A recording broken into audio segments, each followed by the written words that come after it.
All right, folks, welcome to a bye-week edition of the Red and White Podcast. I'm Dustin, that's Evan, and we're coming off a win, man. We are bye week at just the right time. I'm Yeah. starting to, feel a little worn out.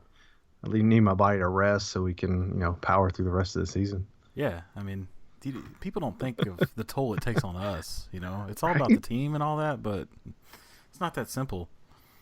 I mean, we're in peak physical condition too. So Yeah. yeah. I mean, this is a, well, never mind. Yeah, I'm in peak physical condition. So, Old Dominion. I mean, final score 49-22. Seems like a good win. Even if it is an FCS school that scored 22. Yeah. Yeah, I'm still. I go back and forth on this game, and I get it. A win's a win, and it wasn't really that close at all until the last quarter when we were mixing in second stringers and whatnot. I just. What was the app ODU score? Let me look that up. Right, that was my metric. I think it was like 40-3 at some. It was. I remember Old Dominion had 7, I think. Okay. Which was kind of mine as well. We'll get into and we start talking about the stuff I didn't like. But okay, it was 31-7 yeah. for app, but no, win's a win. Off the top of my head, I thought they played pretty well.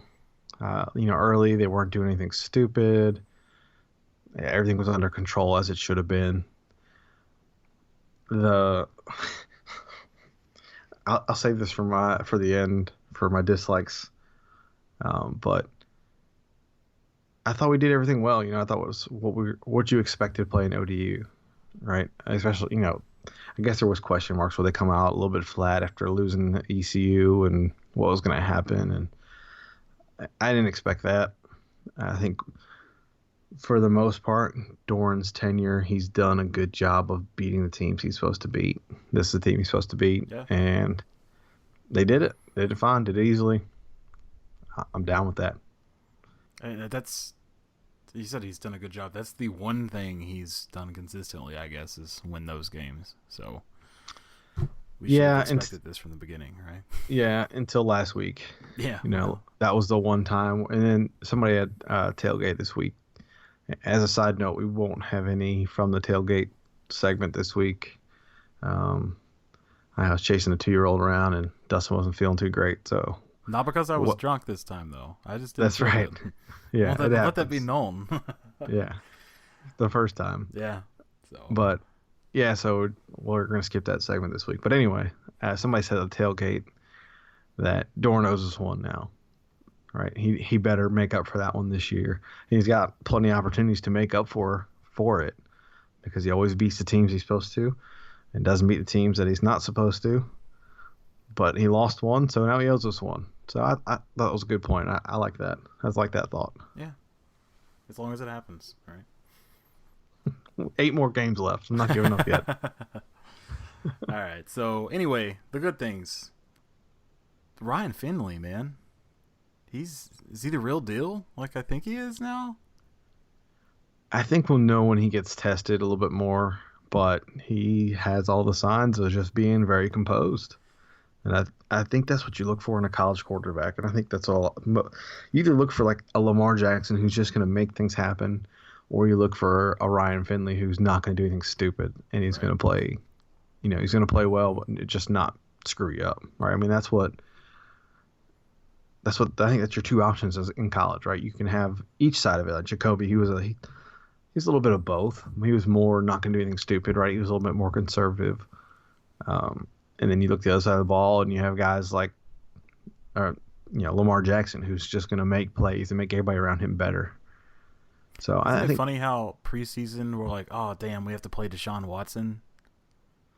Yeah. And now it's like he just came out of nowhere. Dude, he's the second leading rusher in the country. He's a quarterback. I saw that stat and it blew my mind. I couldn't believe it. But I mean. All right, Finley, let's see, 24 of 28 for 281, 3 TDs, no picks. It's as good as it gets against a team like this. Like, that's what you expect your quarterback to do. That doesn't mean it always happens, but I don't know. Aside from a couple years here and there, we're used to good quarterback play, and I think we're probably going to be in that same boat for not just this year. We've got him for a couple, which is nice too. Yeah, I like him, and I like the way they mixed in McClendon too. He brings a little bit different dimension, and I think it's smart to keep his hopes up and keep him, mentally sharp, get him in, get him some series, and let him score some touchdowns. I have no problem with that. But I really like Finley. He's just under control, and the offense runs at a different level, and you can see that because he's under control. He knows what's going on. I think that's really impressive. Yeah. You've been floating around Twitter, seeing that I don't know who posted it first, but that he was second nationally in completion percentage. So I decided to go and look at the list, and it was really, really interesting. Number one on that list for completion percentage nationally is Philip Nelson from ECU. Huh. So, I wouldn't have expected that. Yeah, but the question is, did the second half against us pad his numbers so much that he got there? Or did we, realize now that we ran into a really good quarterback?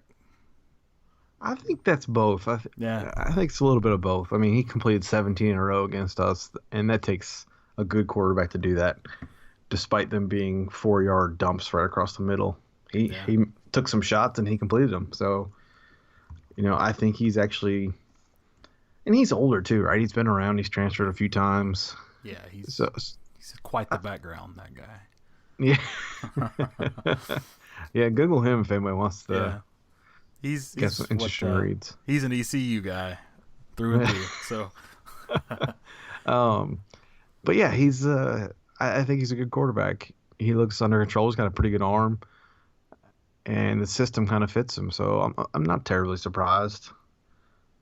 I watched his first game, and it's the same sort of thing. They're not throwing deep balls. They're throwing little slants and dunks to their playmakers, and it's working. So. But yeah, he's a good player. The other interesting one, I don't know if it's interesting or just noticeable, is that number 4 on that list is Mitch Trubisky from UNC. F him. Yeah. So we're gonna have him coming up at some point, later down the road here. So we can't have another Nelson-esque performance. And he looks good. I hate it, but he does. So. ECU is a better team than Carolina. I'll put that out there right now. Put that in your bulletin board there, Tar Heels. The Pirates are a better team than you are. Okay, and I think so I think Nelson's probably better than Trubisky. So you had us beating ECU. Does that mean you automatically had us beating UNC preseason? I mean, that's a double-edged sword there. I always pick us to lose to North Carolina because it's like the reverse jinx, because I always think we're going to beat Carolina. So we're going to beat Carolina. Yeah. Come on now. Fair enough.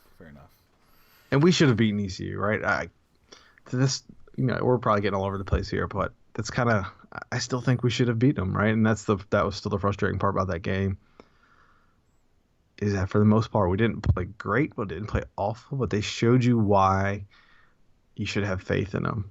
All right, they were close enough, they played well enough that we really should have blown them out. You make a couple of plays here and there, and that's a different game. Yeah. And you could shouldas and wouldas and couldas. I get it, but and, I don't think ECU's a bad team. No, they gave South Carolina a game this week. So yeah, and they're going to Virginia Tech this week, and who knows what Virginia Tech team's going to show up. So that game's not going to be a horrible loss. I forgot who pointed it out, but ECU last year lost. I think they're 1-7 in games decided by less than a touchdown. They lost all their close games, and so they're not a bad team. So the frustration of losing to them sucks, yeah, because you have to hear it for another 8 years until we play them again, whenever it is. But it's at the end of the day, it's not a horrible loss. It's just frustrating. I was derailed it from talking about quarterbacks, but yeah. Well, moving on. One more thing. Oh, okay. One more thing. Carolina hasn't played anybody outside of Georgia who is questionable should be in the top 25, top 20. I don't think they're that great. No, they're not. They played Illinois, who just got beat by a WAC school or whatever. I don't remember. Mountain West, not Mountain West. Who was Mac? Sorry, Mac. Western Michigan's Mac school. And then James Madison. So they're padding their stats. They got Pittsburgh this weekend. We'll see a little bit more of what Trubisky's made of. And that offense that's a good offense. I'll give him credit there, but he's not going to stick around that number 4 spot. Yeah, that defense is still bad though. So yes. All anyway, right. Sorry. Yeah. So Jacoby Myers, what do you think? I like him, man. They use him all over the field. Yeah. He made some excellent catches 50 at the yards, wide receiver spot. 50 yards receiving. He had a long of 32. And I think that's really – we've been rough on the coaching staff the past couple of weeks now. But for them to look at the position of wide receiver, realize we need help, look at just the talent in him that was going to be sitting on the bench and deciding to utilize it over there, great move. I mean – Oh, fantastic move. Yeah. And they're setting that up for some sort of wide receiver throwback or something to him. Yeah. And I really think that if he had not gotten hurt in the spring, I think he rolled his ankle or something, and they kept him out for a while, he'd be competing for that starting job because he brings that, that level of athleticism that they're looking for. And you hear a lot of good things about him. So I think you'll have to find a lot of ways to use him. Yeah. Yeah. Well, use him where he's at now. So, yeah.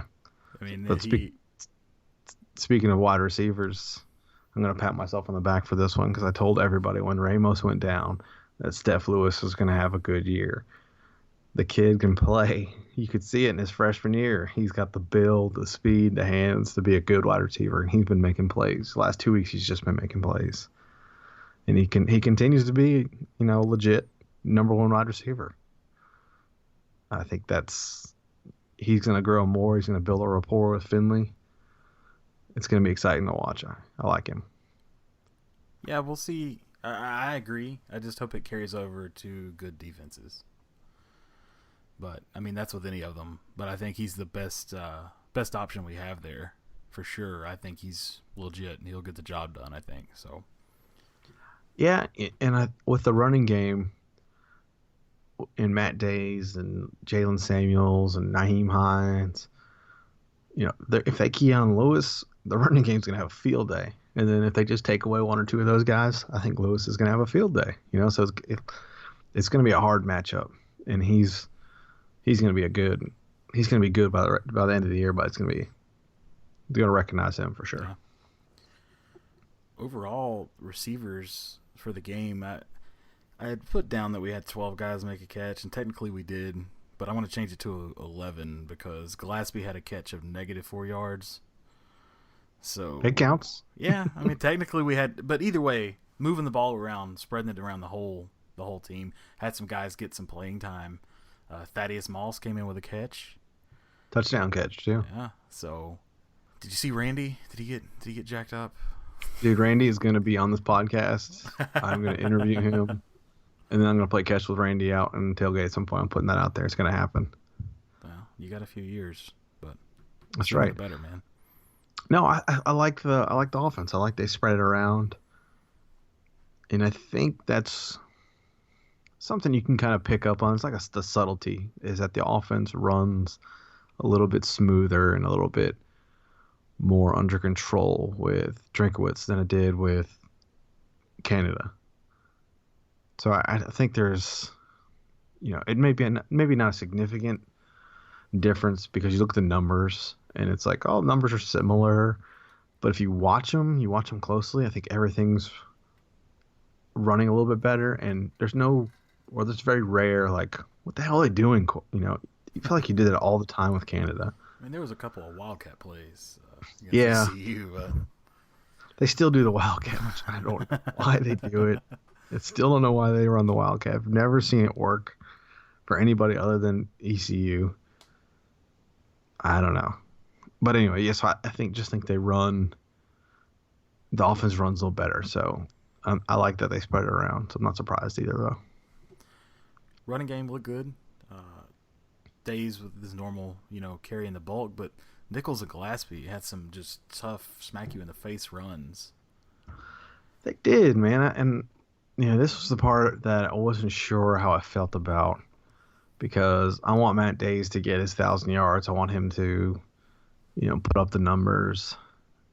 And then you watch. I think I was listening to the Pack Pride podcast, and those guys do a good job. And James Henderson was talking about App State's numbers against the ODU. This was before the game, and App State put up 200 and something rushing yards on him. And they're like, well, we feel like NC State's going to do the same thing, whatever. And we didn't. And, that's the part that kind of gave me pause is, like, why didn't we? What happened there? I know they didn't rush him a lot. I think he had 60-something in the first half, and then they, rushed him a few more times and pulled him out, which is fine because you don't want to get him beat up against an ODU team. And we didn't really need it. But it would just be nice to just push them on the line and just run the ball down their throat. Yeah. Yeah. I mean, you know me, that's what I like. Right. But I just don't know that that's ever going to be a feature of this team, It might not be, and I'm okay with it, but, just it's something you would like to see, I guess, in an ideal world. Yeah. When you have this level of backs. Let's go. Let's get the elephant out of the room. What's the deal with Johnny Frazier? I don't know, man. You hear a bunch of things. I think he's. The rumors are his work ethic, but I don't know if anybody really knows that. It could be a little bit of the T.A. McClendon bug with likes the hot tub more than the practice field. I don't know that. I don't think anybody really knows that. I think the problem is he's behind Matt Days, Jalen Samuels, Reggie Gillespie. That doesn't help. Guys that have played a little bit more. And you think about it, he's a redshirt freshman. I started thinking about people complaining about, where's Johnny Frazier? Well, I like to see him play some more. Even Nichols, right? Put the guy in. The guy, he grinds out hard yards. I have no problem with those guys playing a little bit more than him. Because Frazier will get his time. Might not be this year. It'll be probably next year, the year after. That's fine. He's only a redshirt freshman. Yeah. He's got time to learn and grow. But you can see it, though, when they put him in the few times they put him in this year. He's a load, man. He's going to be hard to bring down. He's going to be a lot of fun. And he's got that, to me, he's got that TA mentality where he's going to either run you over or he's just going to run by you. Will he get in, though? Of course he'll get in. Is he going to get in? Yeah, that's true. Yeah. Yes. No. So I don't think there's any problem. I think people probably should just relax with Johnny Frazier. He'll get there and he'll get his time. It's just not right now. I understand that's justified in games like this where you want to see Johnny Frazier. We were saying this last year about Jalen McClendon. We want to put Jalen McClendon in. Let him get some snaps, right? So that's justified complaint. I can understand that, but there's no hurry. He's going to get his time. So moving on from offense, positives about the defense. I mean, they look good in the first half. I guess I don't want to say they looked awful in the second, but there were some scores, against an ODU team. They scored. The game was essentially 40-9. Yeah, they scored a couple late garbage against some second team. I think Niles Clark gave up one. Just some second team guys are getting some reps. I don't really care about that. Your second team should be better than ODU starters, though. Yeah, that's true, but they're also not as experienced, so they're not going to pull it. They're not. That's why they get in the game. It's what we're just talking about with Frazier McClendon. Get him in the game so they get some reps. But things like this happen. No, I know Coach is not happy when those guys give up points, but I think it's come to expect it a little bit. Positive, though. Yeah. Street and Roseboro are turning into monsters like we thought they were going to be. Yeah, I said this at the game to somebody sitting next to me, and I said, dude, look, Roseboro's on fire, man. He was unblockable that game. They were even chipping him with the running back, and he was causing havoc. And Street got a sack and didn't take his helmet off. Right? Yeah. Yeah. I think those two, I think Roseboro is just going to be a load soon. And I think he's another young guy. And Street's starting to figure it out, too. And, the defense, I thought the defense played well. Matt Days he got popped and fumbled the ball, which the rare Matt Days fumble, but that kid threw his helmet right on top of the ball, so I don't blame him for losing that one. But they gave great field position, and the defense held them to a field goal. That was the only points they scored in the first half. Yeah. The defense, I thought they really just dominated pretty much the whole game. Yeah. They gave up a couple plays late, but there was nothing there for them. Well, I was pretty happy with the defense played for the most part. well, let's move this on into the dislikes portion of it, Mm. and I don't know. It's good. It's a broken record for me, but I still, even with all that, wasn't super happy with the secondary. You shouldn't give up a 100-yard receiver to ODU. Yeah. That was a frustrating part, and there's especially with the way the defensive line was playing, because those guys were putting pressure on them. They couldn't run the ball for anything, and they still had a 100-yard receiver. There's no excuse for that. Yeah. I mean, we had what? Let's see, 104 and 2 touchdowns. No, absolutely not. I don't care if Yeah. it's second string or what, And I don't know. We saw, if you saw this week, we tweeted out, I put together this little couple of charts of numbers of basically Dorn and Huxtable's previous stints as DCs, and put different rankings there. And where I was going with it was that I'm not sure the pass D will ever be better than we have now. We'll tweet that out again, but it's funny that there was a stat that I think it was from Pack Insider that Mhm. just fit my narrative to a T. And ODU's quarterback entered the game completing 50% of his passes. He completed 47% against App and 55 against Hampton. I don't know where that came from. So 55 against Hampton, so that was his big one. But then he comes in and completes 61.5% against us. Yeah. The funny thing about that was Pack Insider, and they wrote a counter piece to your article, and it was a fair argument. I could see both sides of it, but then a few days later they tweeted that stat out, and you texted me. I was like, "Hey, they just made my case for me." And I was like, Yeah. "Yeah, they did actually." I mean, it could have just been a one game wonder kind of thing, but State fans like to say it always happens to us. Well, this is something that seems to always happen to us. Right. I mean, you've had two guys now. I mean, what were his final numbers? This quarterback, 16 to 26, 200 yards, 2 touchdowns, no picks. Not great, but one of the better games he's had. So Yeah. that shouldn't come against us. He's a freshman too, I think. Yeah, I mean that's. Yeah, that's a problem the there. frustrating part. Yeah, there is. I think we've talked about it. The advancement in the offensive side, right? We just talked about how the offensive side is running a cleaner game. I don't think the defensive side is doing that. They're not scheming enough to be controlling, I guess. Especially when you have a soft secondary. I wish somebody with access would ask, coach or Huxtable or anybody, why does the secondary play, soft zone on the outsides, on the wide receivers? Why do they sit back and give that cushion and just let teams come in front of them? It can't be because of the athletes, because I think, and we've talked about this too, Tocho and Mike Stevens, they're very good athletes. So why are they playing so far back? Why are they giving that cushion? Why are they not getting in their face a little bit? Is it they still worried about giving up the big play? I don't know.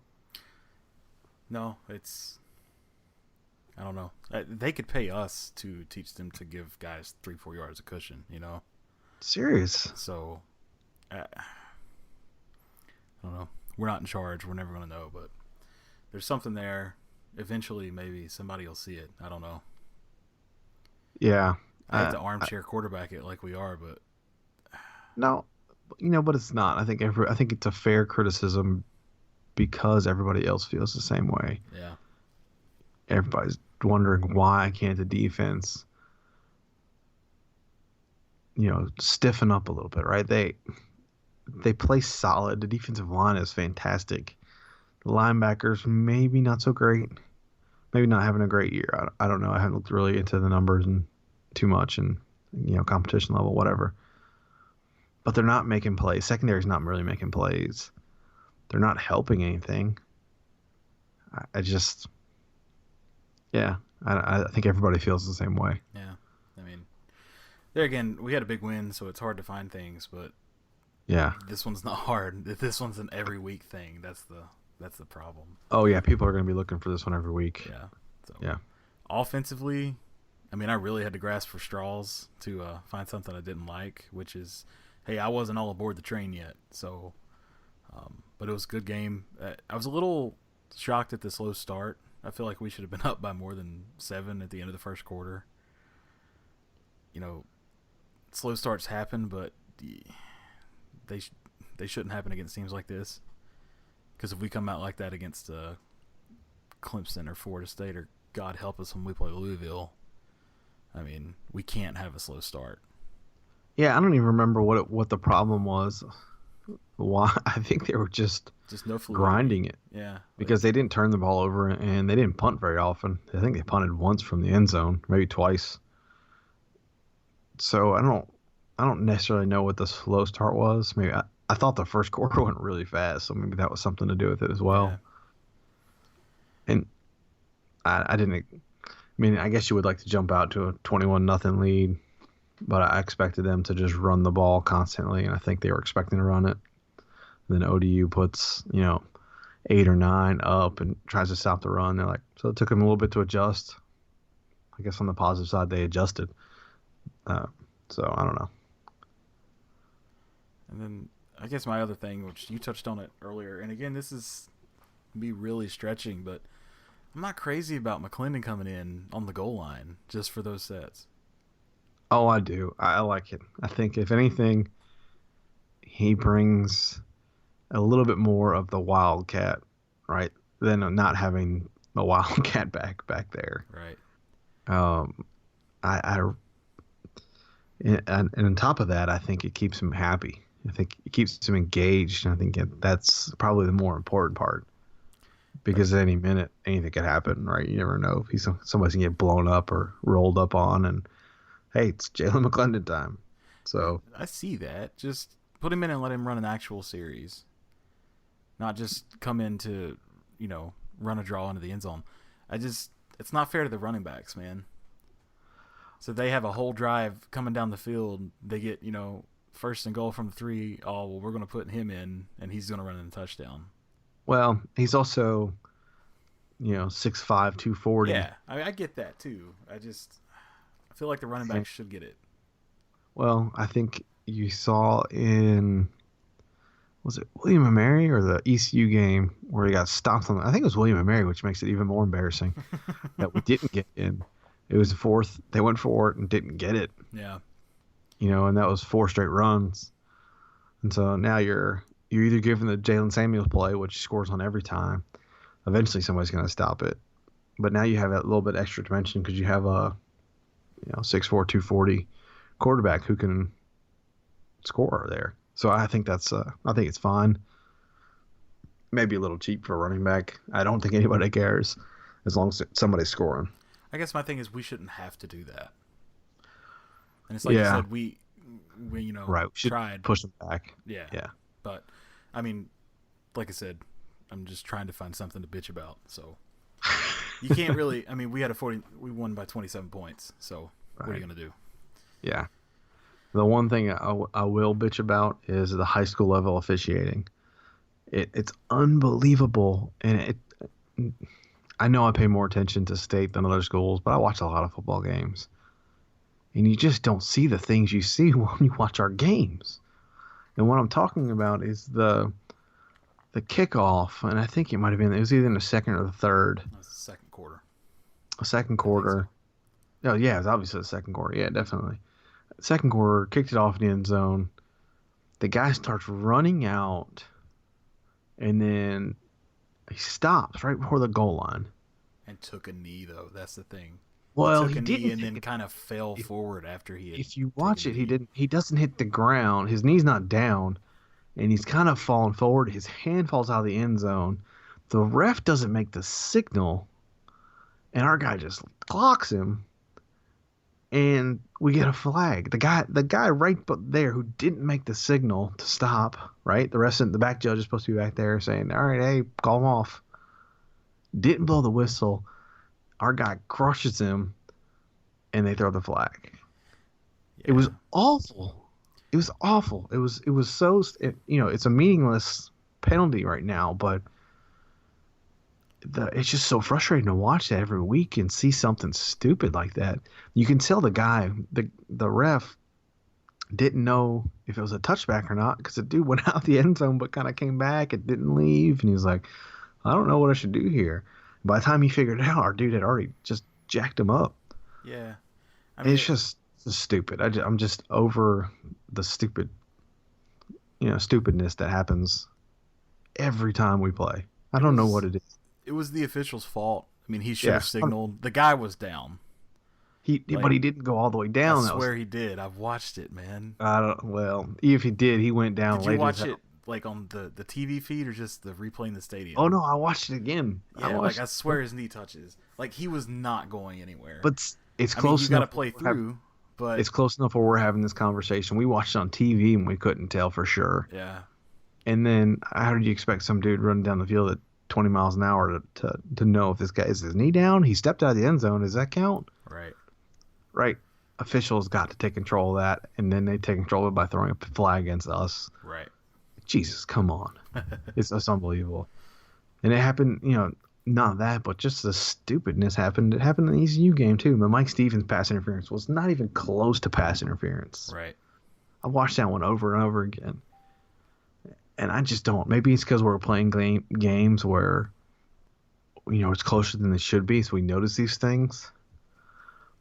But man, it's so stupid. It's so frustrating to watch.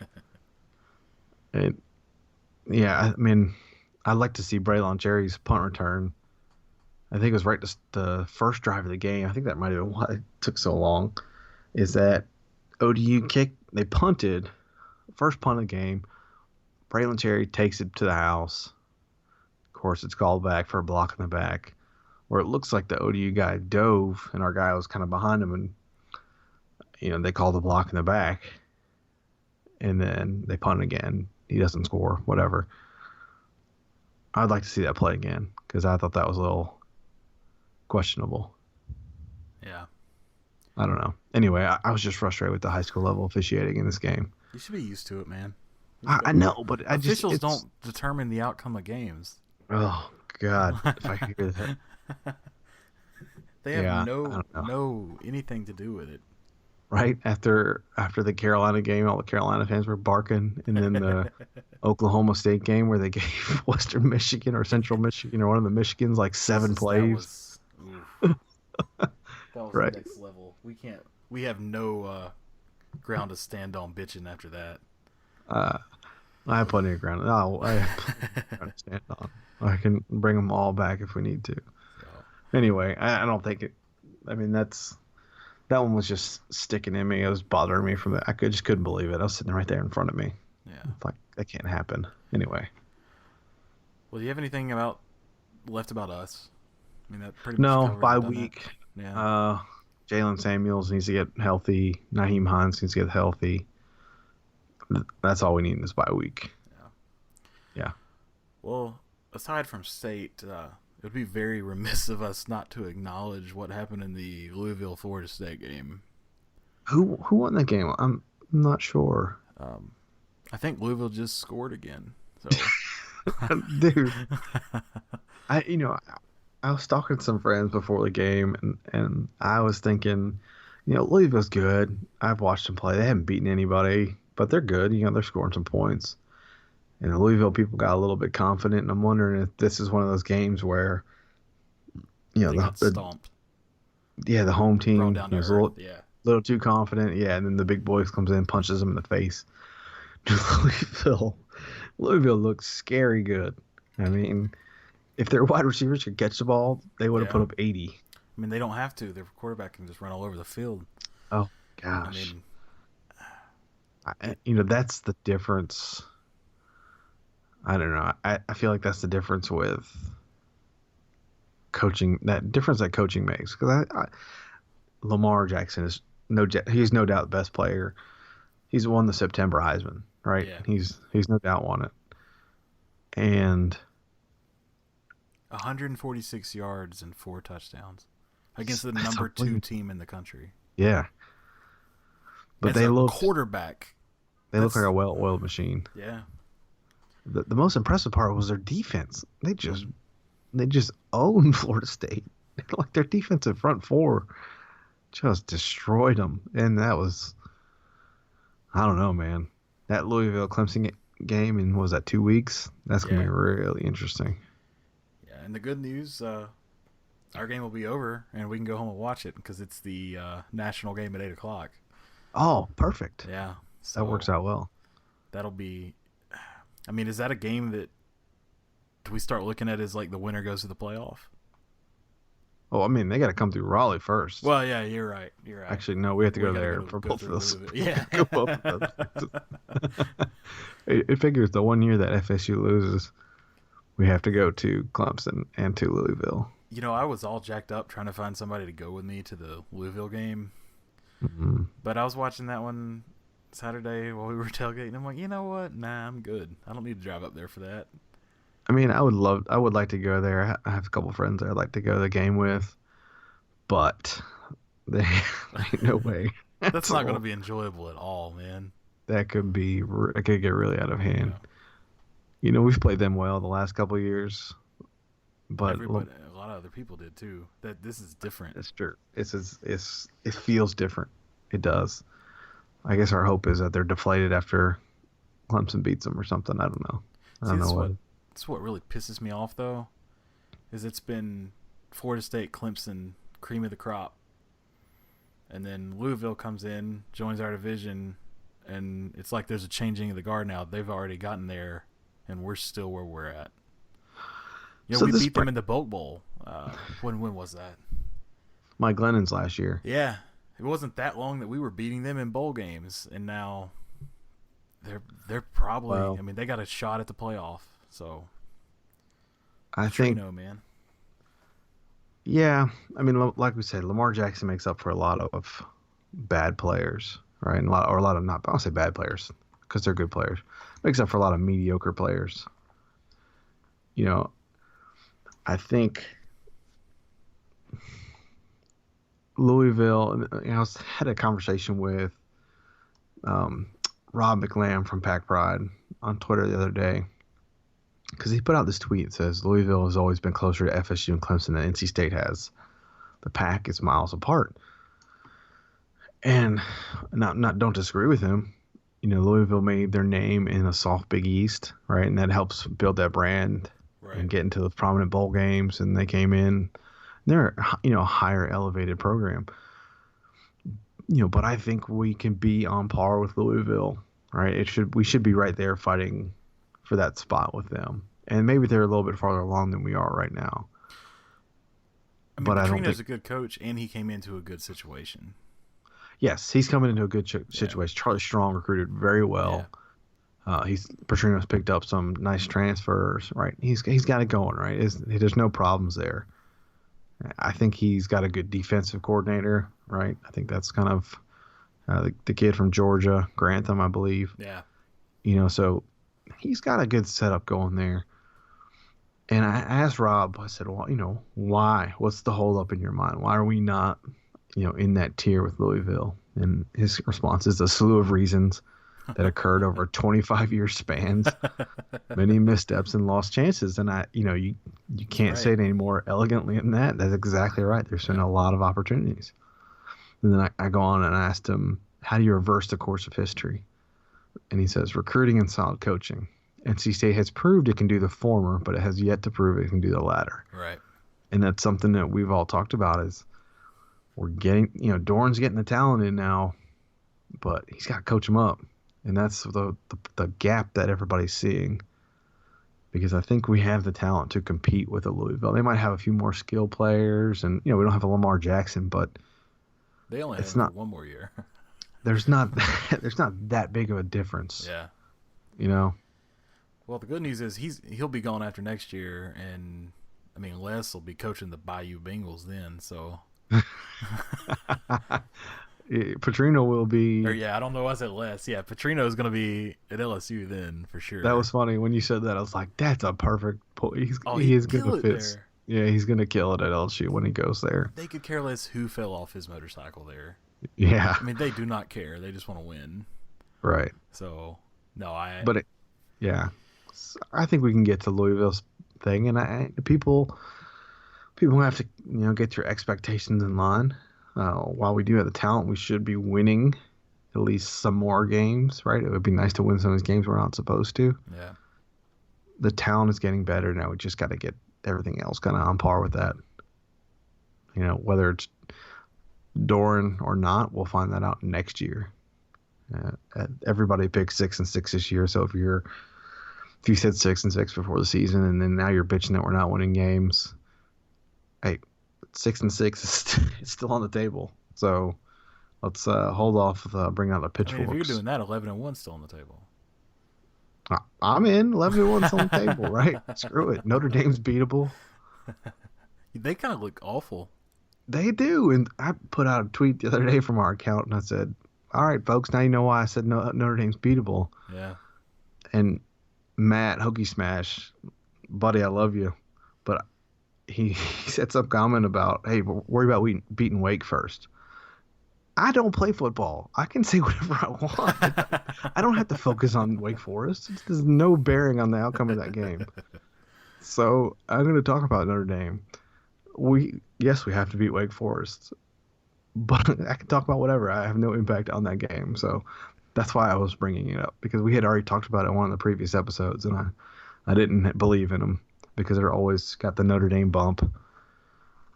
So anyway, I think it has to be Notre Dame because I was banking on Miami, but I don't think App's trash, and they handled them. So I think Miami might be a little bit better than we expect. That was a little misleading I think App is better than expected, but I think they had unrealistic expectations after competing with Tennessee.